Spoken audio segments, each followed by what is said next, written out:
Last night, my first guest won an Emmy as Best Sports Analyst Commentator, and before that, he had been the youngest head coach in the history of the NFL and one of the most successful, and the most successful. We're delighted that he's here tonight. Please welcome Mr. John Madden.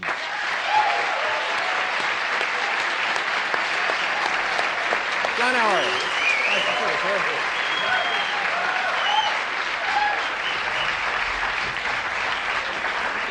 First of all, congratulations on your Emmy last night. And this, I said that wrong the first time. You are the most successful coach in NFL history? There's a lot of ways they count those things up.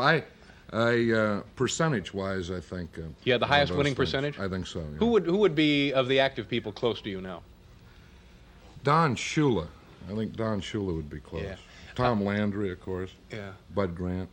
Let me ask you, before we get on to other matters, about Herschel Walker. Recently signed for a huge sum of money, didn't complete his senior year at Georgia. Do you have any opinion on that, or? Yeah, I have three feelings on it. One, I think it was smart for Herschel Walker. You know, you take a kid, he has the opportunity to do it now. He got $5 million for 3 years. There was some talk that it was $16.5 million. It was $5 million.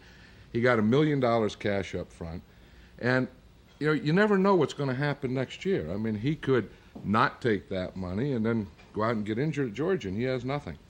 By doing this, I think, you know, he had an opportunity, he took advantage of it. So I think it was good for Herschel Walker. I think it was a great coup for the new league, the USFL, because it gave them a lot of credibility. Yeah, well, yes and no. It did from the standpoint that suddenly they had a world-class football player in their midst, but then the commissioner said, no, we're not going to be tampering with college players before their eligibility, and when he had a chance to act on the decision, he said, well, no, this is kind of a special case.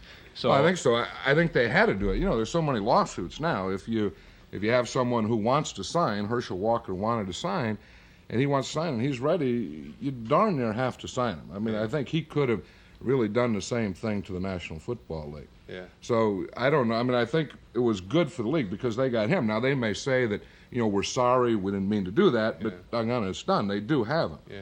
That was a coup. I don't know necessarily that it's good for college football. I think that once that dam breaks, you know, that's one thing. They take the basketball players out of college before their eligibility's up into the pros. They do it with the baseball players. And the one thing football never had was the player that would go to the pros before his eligibility was finished. And once you crack that thing, it could open wide, and that could be some problems. Well, it was ugly for me. NBC drafted me right out of junior high, so it was. I feel like that potentially was damaging. We have some photos here of you in action as a coach. Now, are you regarded as a guy who was baiting officials, nasty to them, mean to them? No, I used to talk to. I was always nice to him. You know, nice to him. All right. Well, here's John Madden being nice to an NFL official. And do you remember the circumstance there? Probably. It looks like the guy was telling me that someone was in bounds or something, and I was saying he was out of bounds. You can never know with those guys. You know, they're nice guys, but I remember once, this could be the time, it wasn't, but up in Denver, we were playing in Denver once, and the only 15-yard penalty I ever had in my life in a regular season game. And what happened was Jack Tatum hit a guy on the sidelines in bounds and knocked him out of bounds, and the referee throws a flag. So I say, you know, that's wrong. I mean, he hit him, it's not a penalty. You know, and then I added a few bleeps. So well, the official... What were the bleeps? Give us an indication of how severe the bleeps might have been. Severe bleeps. I mean, when you talk about bleeps, we're talking about good, strong bleeps. We're not talking about the type you talk about. But things have loosened up since then. Is there a chance that you could... No, it's still too strong, still even too strong. under Okay. a loosened up type of deal. Okay, all right. So anyway, the official goes and they mark off the 15 yards against us. So then he comes back and said, who did you call a bleep? Mm-hmm. So I'm still mad. So I said, look, there's only one bleep here, and that's you bleep. Yeah. So now he throws the flag on me because I told the truth. I could have said, my equipment man did it. No. So now they go, and they march another 15 yards off us. So, you know, we finally calm down, get the things straightened out. The next pass, Craig Morton goes back to pass. Phil Villapiano, my linebacker, intercepts it, runs it back to the 50. We get the ball. Kenny Stabler, our quarterback, goes in, throws a touchdown pass in the first play to Dave Casper. So now we're lining up for the next kickoff, and that same official is on the sideline there, and I walk up to him and I says, "That proves you're a bleep." And he didn't give me another time. That's probably what I was doing then. Tell me about when you were coaching. You still, of course, would have expert insight into the sport, as you do when you're providing analysis for the games. Tell me a couple of your theories. I know you had a theory about uniform numbers. Well, yeah, I always had this feeling that people should have the right number. And I used to do this as a kid. I would see some, and I'd say, I'm this number and so is that number. And I still feel the same way that, there's certain things that just don't look right. For example, you take the number 83. That couldn't be a 6'1", 280-pound nose tackle. 83 has to be a tall guy. Mm-hmm. 83 is a tall number. And then conversely, a guy who's 66 and is 6'8" just doesn't look good. He doesn't look right. Yeah, those would be for the dumpy guard type of guy. Yeah, the dumpy type guy. And then the 74 is a tackle type, and the 80s are the big defensive ends. The 70, the large 70s, they're the bigger tackles, and so on. Have you thought about putting together a brochure with a number and then a body example of what a 77, and then you have a dumpy guy, and then a 42, and you have a Well, 77's not dumpy now. 77's tall. See, and this. That's what I mean. Like a 73 is a good dumpy guy. Your strong dumpy would be 66. That's a good solid dumpy. Good, yeah. Now what 63 is nice dumpy. What were you when you played? 77. So you were the 77. No, it wouldn't. And are you finding much interest in this theory around the league? Well, there are some teams that will listen to me because I said, this guy just doesn't, you can't play with that number. And, I do find some interest. They've changed some things now in the NFL where a defensive lineman can't be an 80 number. So it's tough for a good defensive lineman who's tall to play the game anymore. Yeah. That's why you see all these short guys, nose tackle, these ugly guys. Ugly guys, too. Oh, yeah, ugly. You got to be ugly, especially play nose tackle. That's why they wear those big face masks. Now, you have another theory about facilities, locker rooms.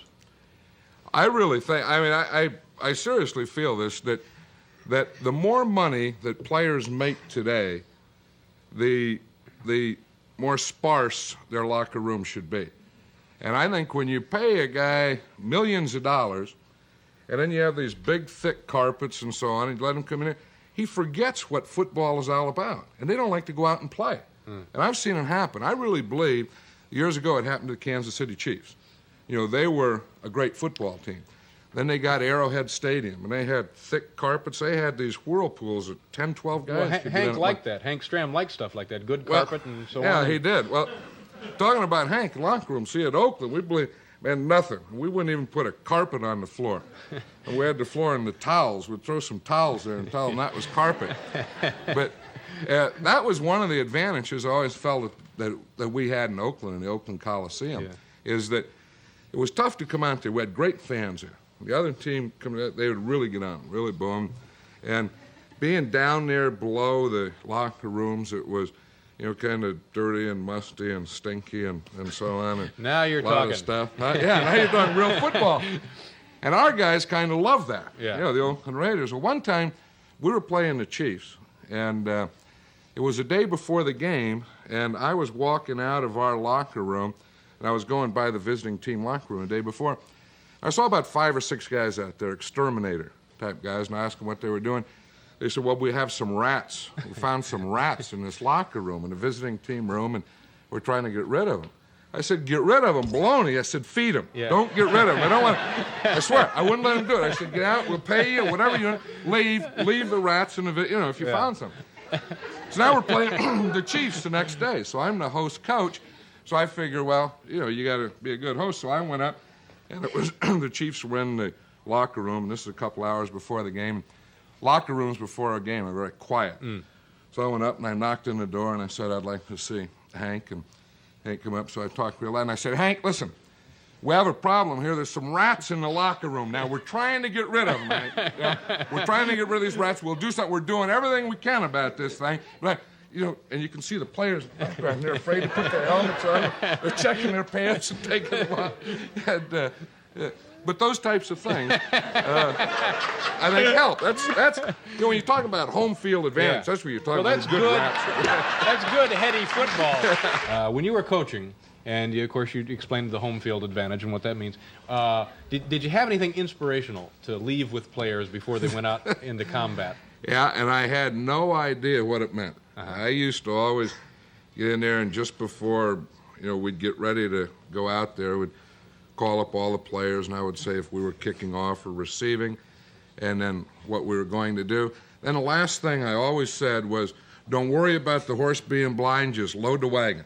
We go, walk out. I have no idea what it meant, but my guys liked it. They go, hey! And we'd go person out of there. Never had anyone ask me, hey, Coach, what's that mean? I don't know, but it sounds good, doesn't it? Hey, don't worry about the horse being blind, just load the wagon. That's right. Go. That makes it sound like you're going to accomplish something. Now, Right. you don't know the origin of it? You just came to you one day? Nah, I don't know. I may have heard it one day, or it just came to me one day, and then I used it for years. It'd be nice to have that on a plaque somewhere, wouldn't it? On a plaque, Don't worry about the horse being blind, load the wagon. It was a pleasure meeting you. I've admired your work for as long as you've been doing it, and again, congratulations on your Emmy Award, and come back and see us again if you will. Thank you. John Madden, ladies and gentlemen. Thank you very much, John.